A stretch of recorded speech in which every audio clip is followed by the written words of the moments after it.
राधे राधे दोस्तों, कैसे हैं आप सब? आज की कहानी है सबक।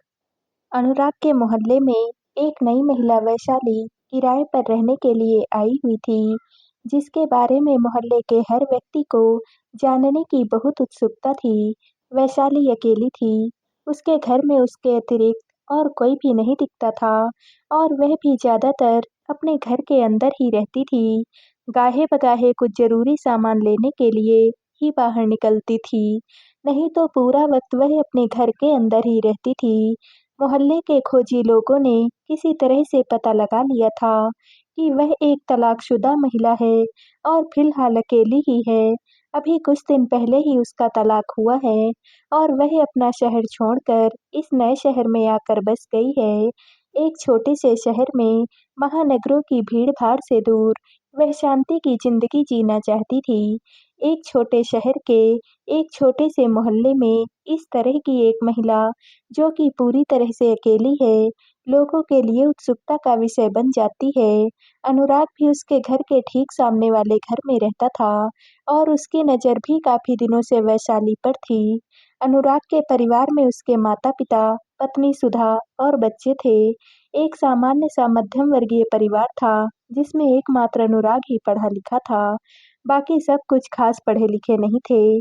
अनुराग हमेशा अपनी नज़रें सामने वाले घर पर जमाए रखता था, ताकि वैशाली को ताड़ सके, लेकिन वैशाली बहुत ही कम अपने घर से बाहर निकलती थी और अनुराग जैसे पुरुष ऐसी अकेली महिला को अपना निशाना बनाने से कभी भी नहीं चूकते।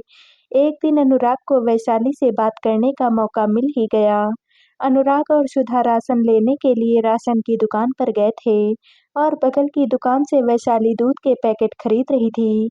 वैशाली दुकानदार को ऑनलाइन पेमेंट करना चाह रही थी, लेकिन दुकानदार ने ऑनलाइन पेमेंट लेने से इनकार कर दिया। वैशाली दूध का पैकेट छोड़कर जा रही थी, क्योंकि वह कैश लेकर नहीं आई थी, लेकिन अनुराग ने आगे बढ़कर तुरंत ही उसकी मदद करते हुए दूध के पैसे दे दिए और बोला, "अरे पड़ोसी ही तो पड़ोसी के काम आते हैं।" सुधा तीखी नज़रों से अनुराग को देख रही थी, क्योंकि उसका पति कैसा है वह समझती थी। ऊपर से वैशाली अकेली थी, तो उसके ऊपर भी सुधा भरोसा नहीं कर सकती थी। वैशाली ने अनुराग का शुक्रिया अदा किया और बोला कि वह पैसे उसके पास सेंड कर देगी और उसने अनुराग का नंबर लेकर उसके नंबर पर दूध के पैसे सेंड कर दिए, लेकिन गलती से रुपए 100 ज़्यादा भेज दिए। तो अनुराग ने उसका नंबर लेकर तुरंत पैसे रिटर्न कर दिए। इस तरह से अनुराग ने अपनी चालाकी से वैशाली का फ़ोन नंबर निकलवा लिया था। वैशाली दूध का पैकेट लेकर अपने घर चली गई और सुधा ने अनुराग को टॉन्ट मारा, "हो गए तुम्हारे फालतू के काम शुरू, जहाँ अकेली औरत देखी नहीं, मक्खी की तरह भिनभिनाने लगते हो।" अनुराग ने बोला, "चुप कर जाहिल औरत, तू तो गंवार है ही और गंवार ही रहेगी, इसीलिए ऐसी घटिया बातें सोचती है। पढ़ी लिखी औरतें तेरी जैसी सोच की नहीं होती हैं और वैशाली काफ़ी पढ़ी लिखी भी लगती है, इसीलिए इतने तमीज़ से बात करती है, लेकिन तू तो अनपढ़ जाहिल ही है, तो मेरे बारे में ऐसे ही बातें सोचेगी।" इतना कहकर अनुराग घर की तरफ चलने लगा, लेकिन सुधा को भी बहुत अच्छे से पता था कि उसका पति कितना शातिर किस्म का इंसान है और अकेली महिलाओं को देखकर उन्हें अपनी तरफ आकर्षित करने की पूरी कोशिश करता है। खैर अब अनुराग मौके पे मौके वैशाली से बात करने का बहाना ढूंढता रहता था और वैशाली उसे इग्नोर करती रहती थी, क्योंकि वह भी समझ चुकी थी कि अनुराग सही इंसान नहीं है। लेकिन अनुराग तो अपने घमंड में चूर था। उसके हिसाब से महिलाएं पाँव की जूती होती हैं और वह ज़्यादा पढ़ी-लिखी भी नहीं होती, उनके पास दिमाग नहीं होता, उन्हें जैसा समझाओ वैसा ही समझेगी। ऊपर से वैशाली तो अकेली है, शायद उसका पूर्व पति उसे गुज़रे के लिए पैसा देता होगा, जिससे उसका गुज़ारा चलता होगा, उसे फँसाना तो उसके लिए बाएँ हाथ का खेल होगा। एक अकेली औरत, वह भी तलाकशुदा, आखिर बिगाड़ क्या लेगी? एक दिन मौका पाकर अनुराग ने वैशाली को रास्ते में कहीं रोक लिया और उससे ज़बरदस्ती बात करने की कोशिश करने लगा, लेकिन वैशाली ने उसे बहुत ज़ोर का तमाचा लगा दिया और बोला, "खबरदार, मुझे ऐसी-वैसी औरत मत समझना। आइंदा अगर मेरा रास्ता रोकने की कोशिश की, तो मुझसे बुरा कोई भी नहीं होगा।" अनुराग को बहुत ज़ोर का गुस्सा आया। क्योंकि उसके हिसाब से वह मर्द है और वह जो चाहे एक अकेली औरत के साथ कर सकता है।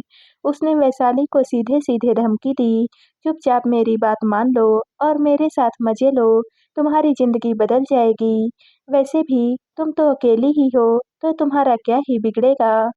मेरी नज़र में तलाकशुदा औरतों की कोई भी इज़्ज़त नहीं होती है। कुछ कर्मकांड तो तुमने किए ही होंगे, जिसकी वजह से तुम्हारे पति से तुम्हारा तलाक हो गया है और अब बड़ी सती सावित्री बन रही हो।" वैशाली को भी समझ में आ चुका था कि अनुराग बहुत ही नीच और घटिया किस्म का इंसान है और वह अपने घर की तरफ जाने लगी। अनुराग को बर्दाश्त नहीं हुआ कि वैशाली, जो कि हर तरह से अकेली है और औरत भी है, उसे इग्नोर करके चली जा रही है। उसने वैशाली से बोला, "तुम्हें आज रात तक का वक़्त देता हूँ, चुपचाप खुद से मेरे पास आ जाओ और मेरी बात मान लो, नहीं तो मैं तुम्हें इतना बदनाम करूँगा कि इस मोहल्ले को छोड़कर तुम्हें भागना ही पड़ेगा, क्योंकि यहाँ पर ऐसे ही लोग रहते हैं जो ज़्यादा पढ़े-लिखे नहीं हैं और उन्हें मैं जैसा समझाऊँगा, वह वैसा ही समझेंगे।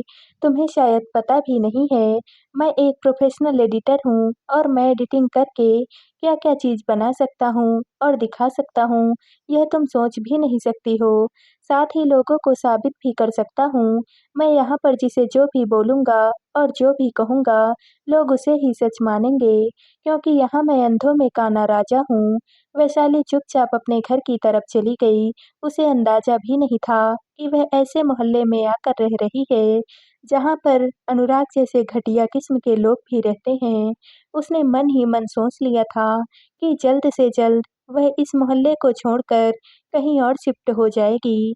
अगले दिन दोपहर के वक़्त वैशाली के घर के बाहर काफ़ी हल्ला हो रहा था। वैशाली को भी समझ में नहीं आ रहा था कि मोहल्ले के सारे लोग उसके घर के बाहर खड़े होकर क्या बातें कर रहे हैं।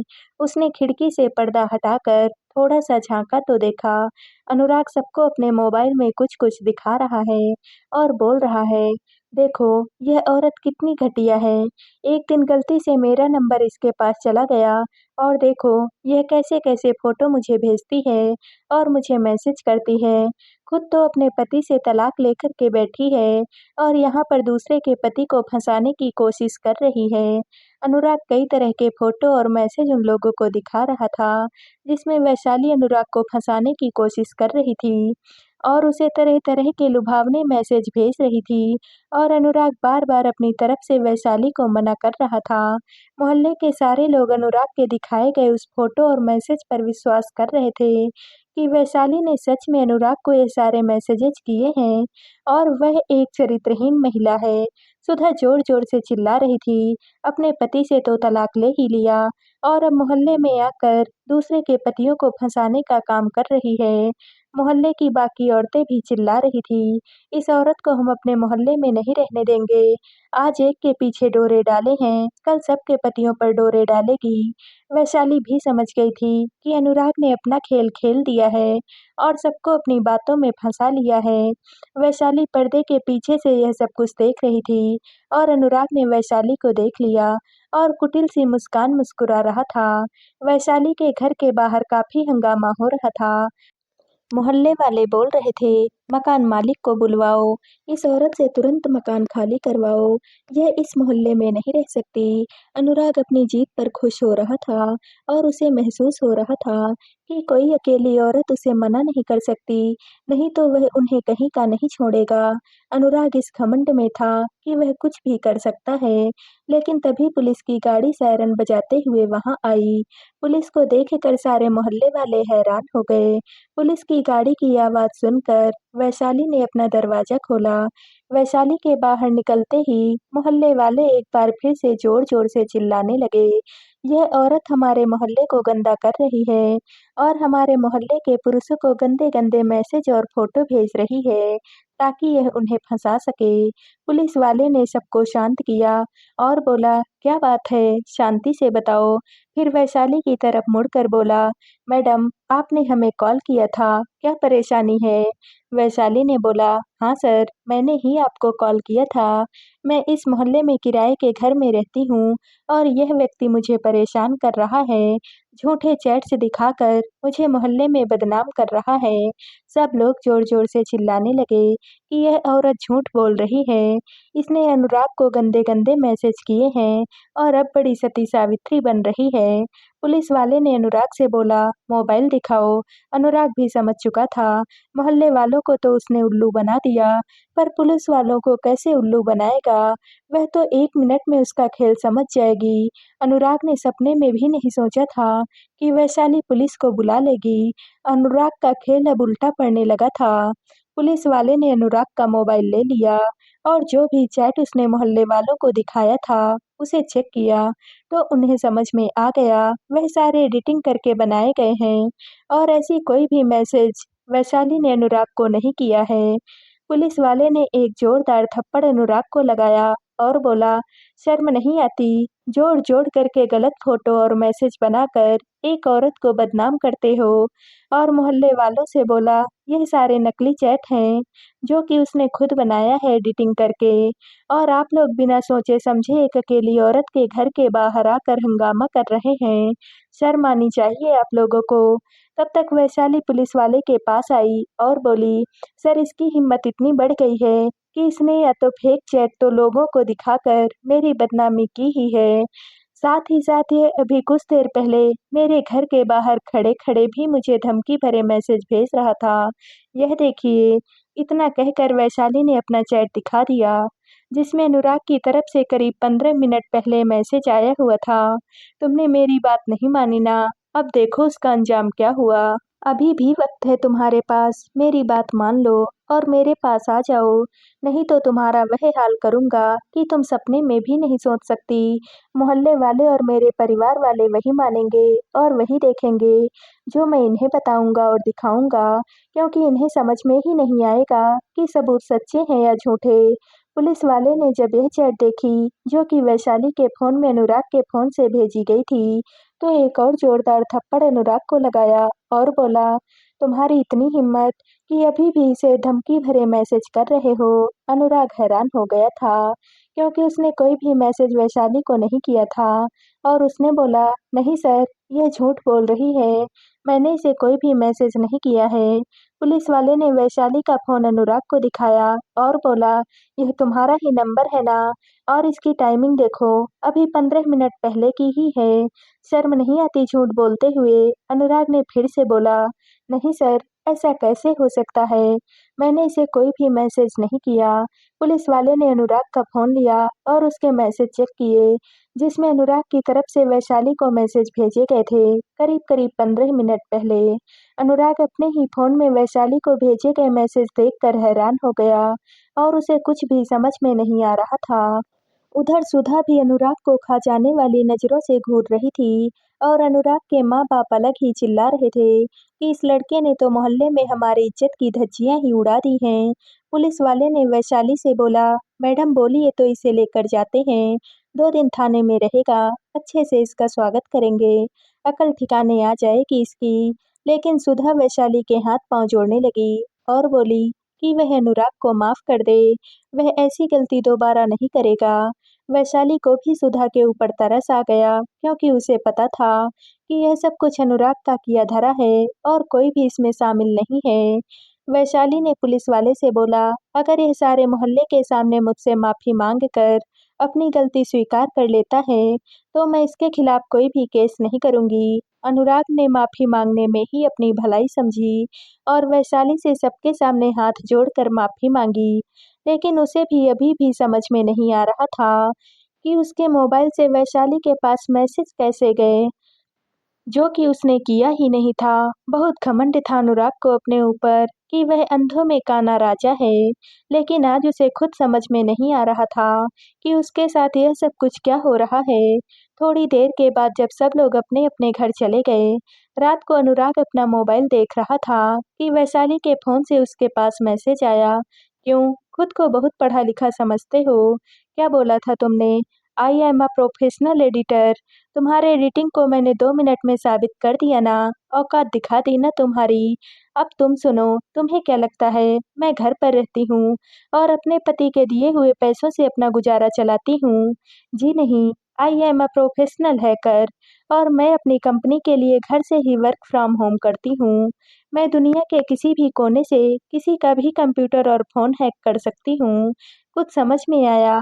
अब अनुराग को सब कुछ समझ में आ चुका था कि वैशाली ने उसका फ़ोन हैक करके उसके फ़ोन से अपने फ़ोन में मैसेज किया था।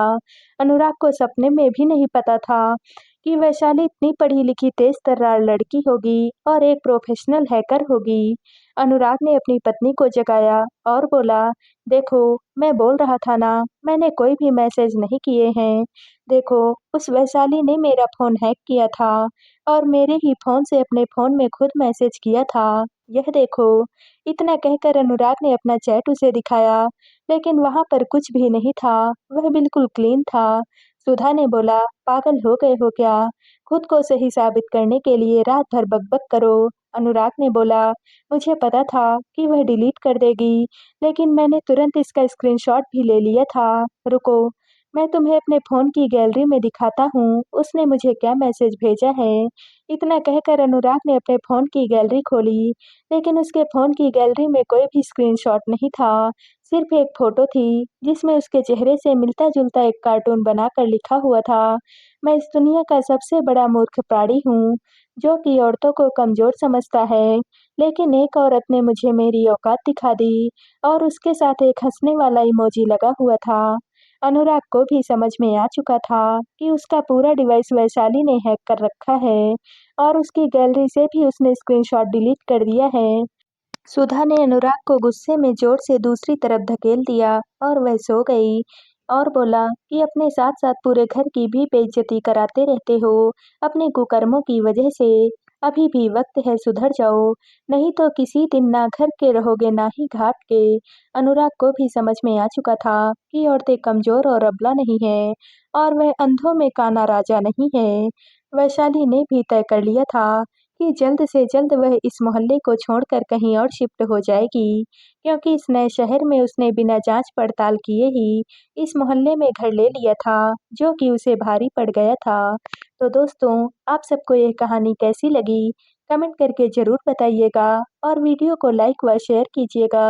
दोस्तों, अगर आप इस चैनल पर नए हैं और अब तक आपने हमारे चैनल को सब्सक्राइब नहीं किया है, तो प्लीज़ और कहानियों से जुड़ने के लिए हमारे चैनल को सब्सक्राइब कर लीजिएगा। कल मिलते हैं एक और नई कहानी के साथ। आप सभी का बहुत-बहुत धन्यवाद।